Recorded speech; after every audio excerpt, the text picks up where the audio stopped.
My name is Manori Neelika Jayawardane, but my family has a clan name. It's Jayawardane Arachige, which means the bearers of the shield. And I'm from Sri Lanka, or I was born there. And my parents moved to Zambia when I was very little, so that's where I grew up.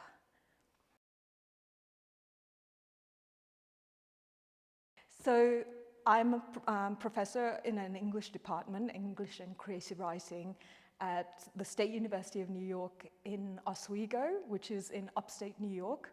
It's very close to the Great Lakes. And initially, I started out teaching post-colonial literature, post-colonial theory, and new South African work. Zoe Wickham, 13 Cents by Selodeka. It was fascinating. And it was life-changing to read them and teach them. Ishtiaq Shukri, life-changing kind of work to teach as the global war on terror was being waged by imperial powers, including the US. And it changed my scholarship entirely. And I started coming to South Africa as a research fellow, first at Cape Town, at the Center for African Studies at UCT. And then I would go and see my elderly parents in Zambia, which was a great way to combine research and work. And during this time, I was really getting interested in artwork because my friends were artists, and I was introduced to photographers just socially. And so that's how I got into writing about photography and art. One of the best things about being in a fellowship like this is that it's not like other residencies I've been on where you're very isolated, and the idea is to give you time and space. And here you certainly have time and space.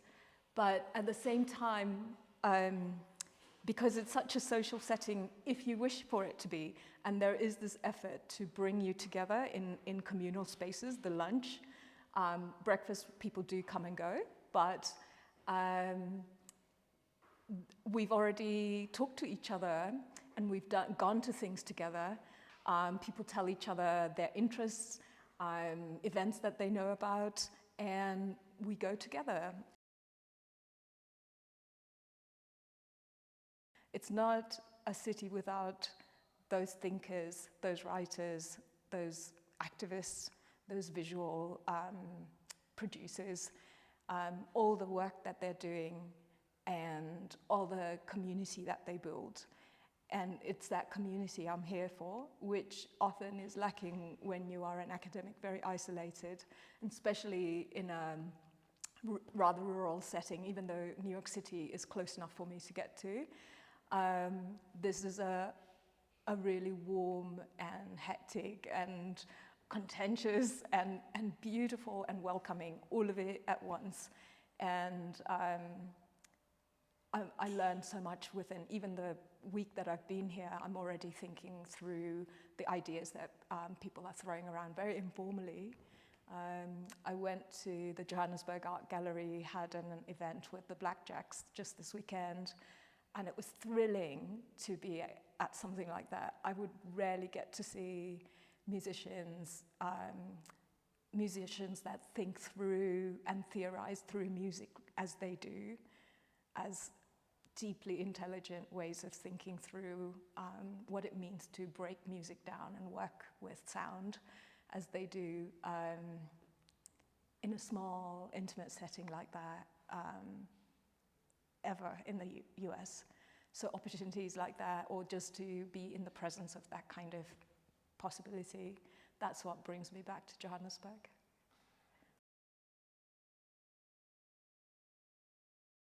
My project on Afropix, the photographers collective that operated during the 80s, has grown a lot over the years, and it has literally taken several years, a project like this does. Suddenly I'm finding treasures that are part of really important South African history. How did these young, rabble-rousing people sneaking around, doing up to no good. The state is watching them. How did they circumvent these things? How did they interact, for instance, with journalists?